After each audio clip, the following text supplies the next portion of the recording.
Hey everybody, it's Mr. Williams.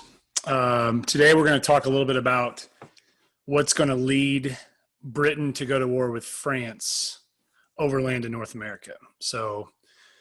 We're going to kind of continue our discussion over Standard 8.1.2, which happens to be about what leads to conflict among the various European countries who are in the Western Hemisphere and have claimed land. And we're going to look at what takes place because of that. And so when we hear the term French and Indian War, that would be from the perspective of the British. Another name for this war is called the 7 Years' War. And even though there's going to be fighting in North America and there's going to be conflict in areas of Canada, this is a war that goes on all over the world. So Britain and France are fighting each other in the Western Hemisphere and in the Eastern Hemisphere, because you have two major European powers competing with each other, okay?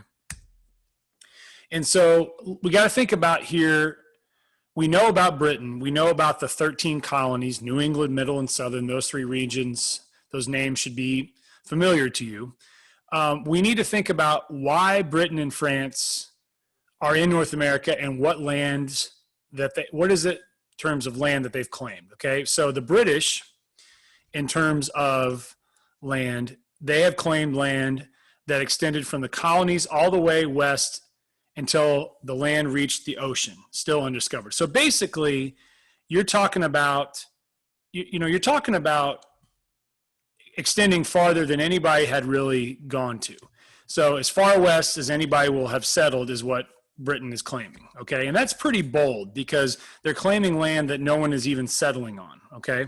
Now, in terms of France, the French are claiming their land extended through the entire Mississippi River system and all of its tributaries. And a tributary is basically a smaller river that feeds into a larger river. So we're talking about all these river systems that feed into the Mississippi River. So the water flows into the Mississippi River, essentially, okay? And a lot of this, again, we're talking about something that is still undiscovered, okay? So that's the key here. We're talking about two countries that are both claiming land. A lot of it, they don't even have any understanding of what's there, okay? Okay, and so here's kind of a visual. And if you look, notice how all these borders, and again, this would be Britain in terms of what they're claiming. Sorry about that. And then this is France. And if you look here, notice how these borders are basically extending as far west, well west of any area where people are. Like, for example, this is like Michigan, so Indiana is like right here. And here's the Mississippi River. And we're talking about these borders going farther west of the Mississippi. Nobody is here in terms of European settlers, really. It's not, especially Britain. The British settlers, again, they're largely like right here. All right, because we talked about being farther away from the coast isn't really ideal. For the French, their idea is to take control of all the area surrounding these tributaries, okay? So this is a tributary, this is the Ohio River, this is a tributary right here, that's the Missouri. This line right here going down, that's the Mississippi. All these rivers flow east toward the Mississippi River. All these rivers flow west. Because the reason why is because of these mountain ranges. So you have mountain ranges here, that's the Rockies, and you have mountain ranges here, or mountain range, that's the Appalachian. So all the rivers in between here are flowing either west to east or east to west, and they're all emptying in the Mississippi River. And all these smaller rivers are tributaries, okay? And so this kind of gives you an idea of these various countries. If you look at the key here, we have Britain, Spain, France, the Dutch, the Swedish, and then we have these gridded lines that say disputed by various countries, okay? And notice the date here, we have 1755. So we've gone quite a bit. Sorry about that. I don't mean to cut the date off there. Let me erase that. We've cut quite a bit of time, or we let a lot of time elapse here. So we're all the way up to the 1700s. Okay, so just to put this in perspective, in 21 years, the British colonies declare independence. Okay, so we're moving right along. So these colonies, these British colonies in orange, they've developed a lot over time. We've had, the religious groups develop. We've had economy develop. We've had population growth, and so these colonies right here have really developed a lot of autonomy, and that means that their identity here in the colonies, right here, they've kind of developed themselves as being very separate from Britain. Now, we're not getting to independence yet, but that's one thing to point out here is that these colonies really are very separate from Britain, which is 3,000 miles away. And naturally, when you live at a time when there's limited communication and the distance is that great, you're going to develop things differently. They're going to start talking differently than people in Britain. Their governments are going to look different. Their whole identity. And again, if you're born in, let's say, Roanoke, Roanoke off the coast of, well, let's not say that. Let's say you're in Boston, right up here. If you're born in Boston, Massachusetts, you're going to identify yourself more as being an American than you would as being a British citizen because you were born here. And likely you may never even go across the ocean to Britain, even though that's the country that rules over you. But let's take a look at these disputed areas, okay, right here. So we have disputed territory down here. This is Georgia. This is Florida. And the Spanish have disputed territory with Britain over this land in the southern part is what is now Georgia. And disputed territory means two countries or more both claim it as theirs. It's very common in world history that this has happened. You learned about it last year with some of the conflicts that you discussed with some of these groups in the Eastern Hemisphere.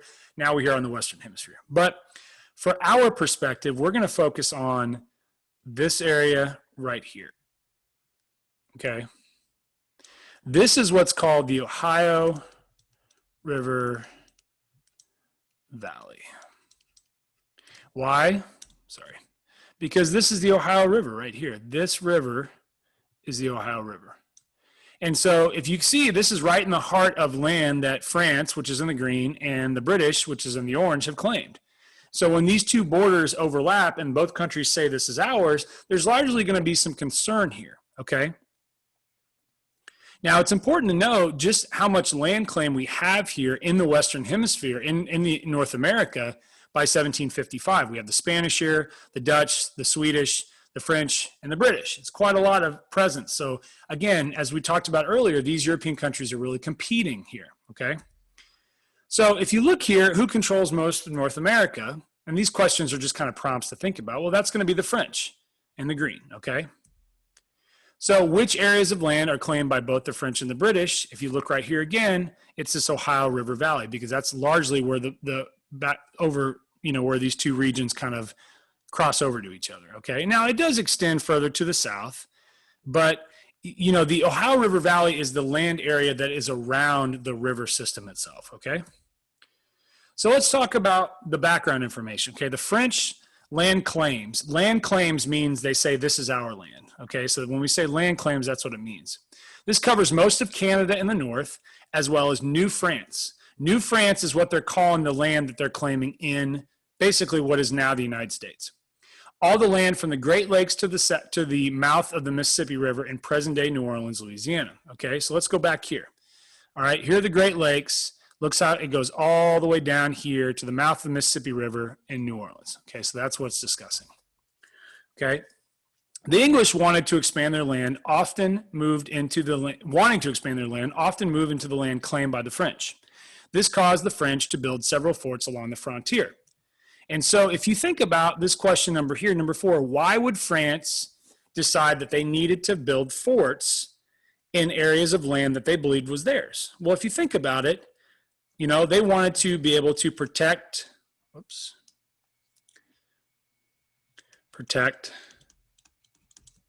their land claim.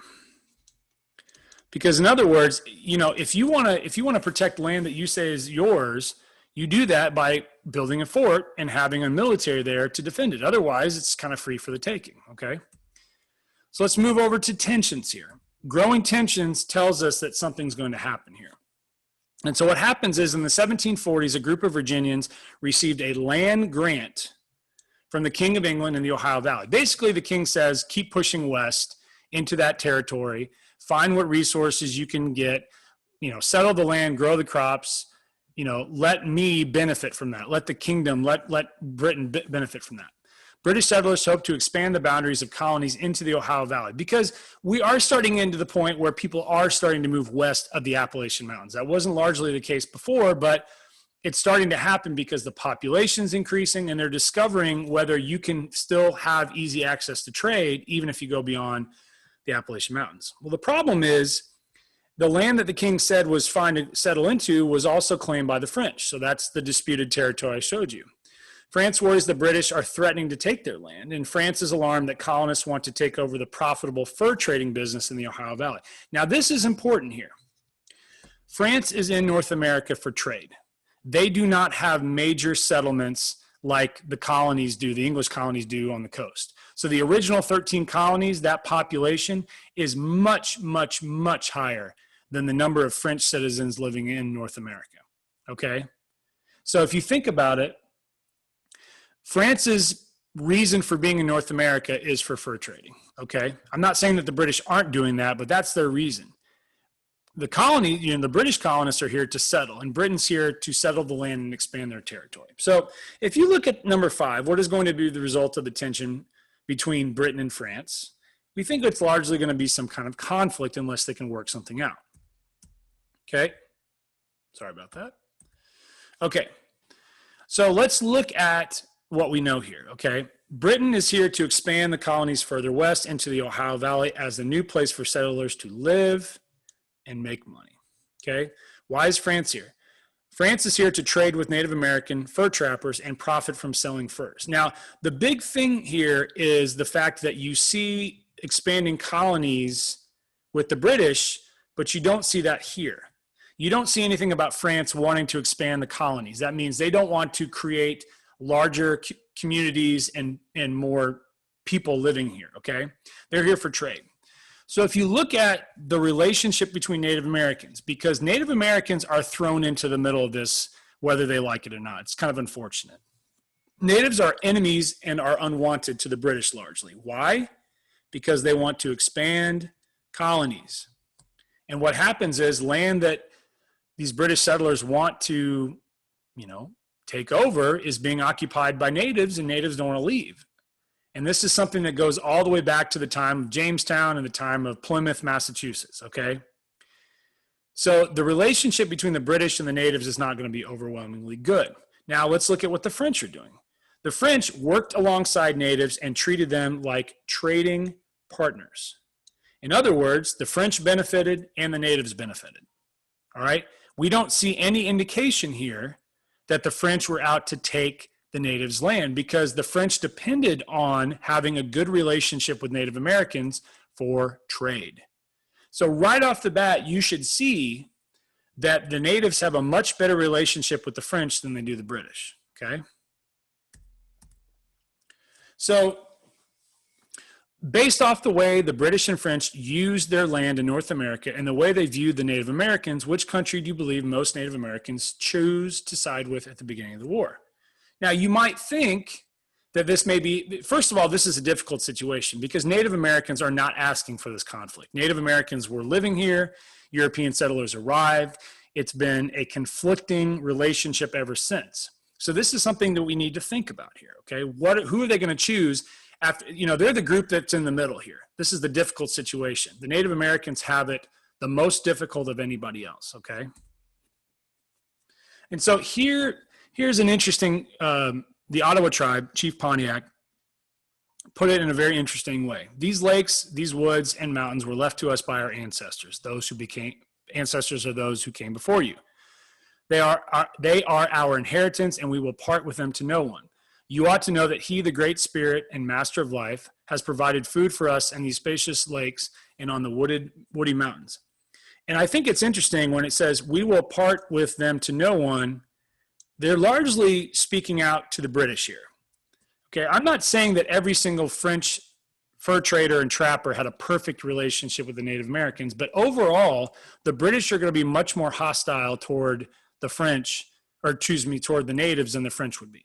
So this quote is going to be directed much more at the British settlers than it would be the French, okay? And so if you think about this quote and what is most important to the Native Americans living in the Ohio Valley, it's quite clear. They want to stay on the land that their ancestors lived on. So their grandparents and great-grandparents and great-great-grandparents and fathers lived on this land, and they want to live on it now, and they don't want to be driven away by settlers, okay? No one wants to be, all right? And so most of the native tribes tended to favor the French, who enjoyed a reputation for conducting business more fairly than the British, all right? French trappers and traders did not threaten to overwhelm the region with settlers, unlike the British colonists. And again, there are far more British settlers in North America than there are French. So Native Americans are going to see what are the positives and negatives here. Well, the positives of the British are, well, you know, if we side with them and they maybe win the war, they might treat us better. But if we side with the French, we may get to keep our land.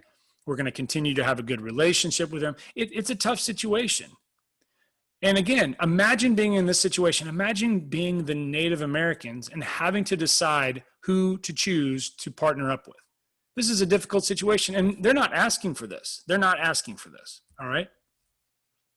So what we have to consider here is, first of all, some themes here. Why are these two countries going to war? Let's go back to the beginning here and just review a couple of things here. Why are these countries going to war? Well, they're both claiming the same piece of land. If both countries are claiming the same piece of land, they are going to do whatever they can to make sure this land is protected. Okay? So if we talk about disputed territory being here, for example, we have the French here, we have the British here, but we also have Native Americans. We have three groups. If France and Britain can't work out things diplomatically, that means by talking and saying, okay, let's figure a plan out, a compromise, there's going to be war. Native Americans in this region are going to be thrown into the mix of this because they are there, and they have to decide what's the lesser of two evils. Do we choose to side with the French, who treat us a little bit better, or do we choose to side with the British because we think the British may win? It's a difficult situation. Most often, the natives are going to choose to side with the French, because the French treat them better. But this is ultimately a difficult situation for anybody to be in if you're a Native American, because first of all, you're not asking for this. You're talking about a war from two outside countries, okay? That you're not asking for this, all right? And so as we continue to talk over this week and we talk about why this war was caused and what the Native Americans are involved with, it's a difficult situation. But I will tell you, the end result of this war has a lot to do with what's going to happen down the road with the American Revolution, okay? So I'll talk to you soon. Let me know if you have any questions about this. There is an exit ticket for today that you need to look at based on what we talked about. Thank you.